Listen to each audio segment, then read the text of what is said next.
नमस्कार, मैं हूं शिवांगी सिंह। एसआरबी न्यूज के इस खास बुलेटिन समाचार दुनिया में आपका स्वागत है। आज समाचार दुनिया में होगी दुनिया भर की अहम खबरों की बात, साथ ही होगी कवर स्टोरी पर चर्चा, जिसमें जानेंगे कि कैसे एक युवक ने शादी का झांसा देकर युवती के साथ किया रेप और कैसे अपना धर्म छुपाकर युवक ने दिया वारदात को अंजाम। लेकिन सबसे पहले डालते हैं सुर्खियों पर नजर। नोएडा में धर्म छिपाकर की दोस्ती, फिर शादी का झांसा देकर किया रेप। परमवीर की चिट्ठी से महाराष्ट्र में गठबंधन डिरेल, संजय राउत बोले हर सहयोगी को आत्ममंथन की है जरूरत। पाकिस्तान के सिंध प्रांत में हिंदू पत्रकार की हत्या, बाल कटवाते समय हुआ हमला। इन अहम खबरों पर हम करेंगे चर्चा, लेकिन सबसे पहले कवर स्टोरी पर होगी बात।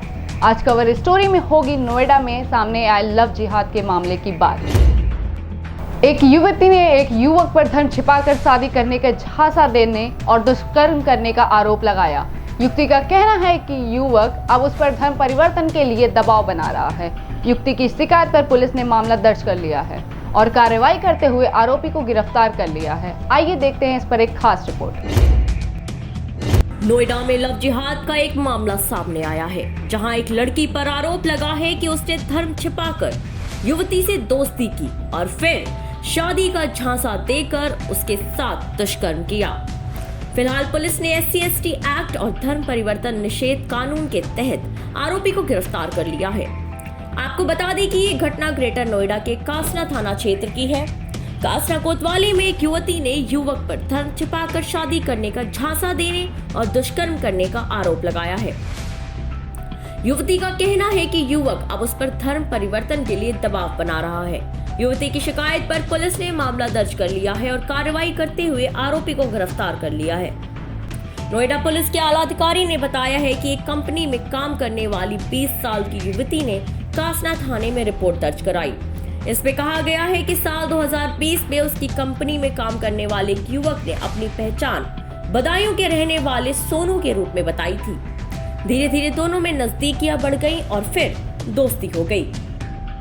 युवती ने शिकायत में कहा है कि युवक ने दोस्ती के बाद शादी का झांसा देकर उसके साथ दुष्कर्म किया। जब युवती ने उस पर शादी के लिए दबाव बनाया तो पूरे मामले का खुलासा हुआ। युवक ने बताया कि वह हिंदू नहीं मुस्लिम धर्म का है। Special desk SRB news. Cover story के बाद वक्त हो चला है एक छोटे से ब्रेक का। मिलते हैं एक छोटे से ब्रेक के बाद।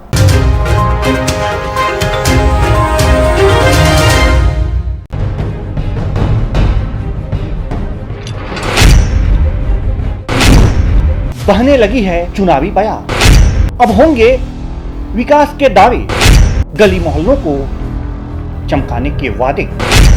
हर दावों और वादों की IBN भारत करेगा पड़ताल, क्योंकि आप बनाने जा रहे हैं गांव की सरकार।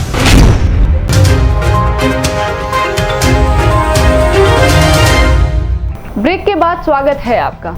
महाराष्ट्र में मुंबई पुलिस के पूर्व कमिश्नर परमवीर सिंह की चिट्ठी के बाद राज्य की गठबंधन वाली सरकार डिरेल होती नजर आ रही है।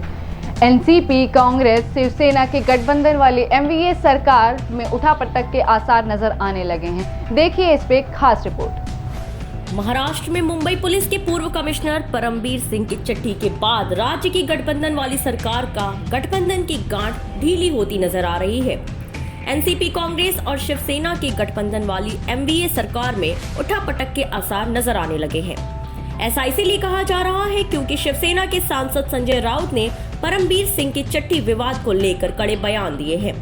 राउत ने सभी सहयोगी दलों को आत्ममंथन करने के लिए कहा है। उन्होंने कहा है कि सभी दलों को यह जांचना चाहिए कि क्या उनके पांव जमीन पर है या नहीं।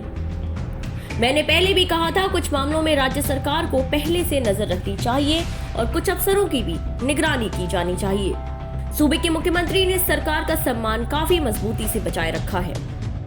वहीं अनिल देशमुख के सवाल पर राउत ने कहा है कि शरद पवार इस मामले पर सही फैसला लेंगे। मैं आज दोपहर के बाद दिल्ली जाऊंगा, उनसे मिलने की कोशिश करूंगा। नासिक में संजय राउत ने कहा है कि अनिल देशमुख पर लगाए गए आरोप काफी गंभीर हैं। किसी भी मंत्री के लिए ऐसे आरोप नहीं लगने चाहिए। ये आत्मनिरीक्षण का समय है। एनसीपी प्रमुख शरद पवार ने एनसीपी के दो नेताओं को मिलने के लिए दिल्ली बुलाया है। मुंबई से अजीत पवार और जयंत पाटिल शरद पवार से मिलने दिल्ली जाएंगे। एनसीपी की इस बैठक में अनिल देशमुख को लेकर चर्चा की जाएगी। गृह मंत्री देशमुख पर परमबीर सिंह ने सचिन वाजे से वसूली कराने का आरोप लगाया है। देशमुख पर आरोप के बाद विपक्ष ने गृह मंत्री के इस्तीफे की मांग की है।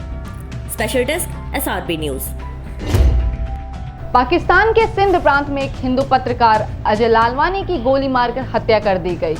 पत्रकार की हत्या उस वक्त की गई जब वह नाई की दुकान पर बाल कटवा रहे थे। 2 बाइक और एक कार में सवार होकर आए हमलावरों ने ताबड़तोड़ गोलियां बरसाकर लालवानी की मौत को घाट उतार दिया। क्या है पूरा मामला, देखिए एक खास रिपोर्ट में। पाकिस्तान के सिंध प्रांत में अजय लालवानी नामक एक लोकल न्यूज चैनल और उर्दू भाषा के अखबार डेली पुचानो के रिपोर्टर को गोली मारकर हत्या कर दी गई। जब वो सुक्कुर शहर में नाई की दुकान में आए थे तभी हमलावरों ने उन पर गोलियां चलानी शुरू कर दी। घायल हालत में लालवानी को अस्पताल ले जाया गया, लेकिन पेट, बांह और घुटने में गोली लगने से उनकी मौत हो गई। अजय लालवानी के पिता दिलीप कुमार ने कहा है कि उनके परिवार की किसी से दुश्मनी नहीं थी। उन्होंने पुलिस के उस दावे को खारिज भी कर दिया है कि निजी दुश्मनी के चलते उनके बेटे की हत्या हुई है। इस वारदात की जांच करते हुए पुलिस ने 3 अज्ञात अपराधियों के खिलाफ FIR दर्ज की है। इस वारदात के बाद इलाके में भारी पुलिस बल तैनात किया गया है।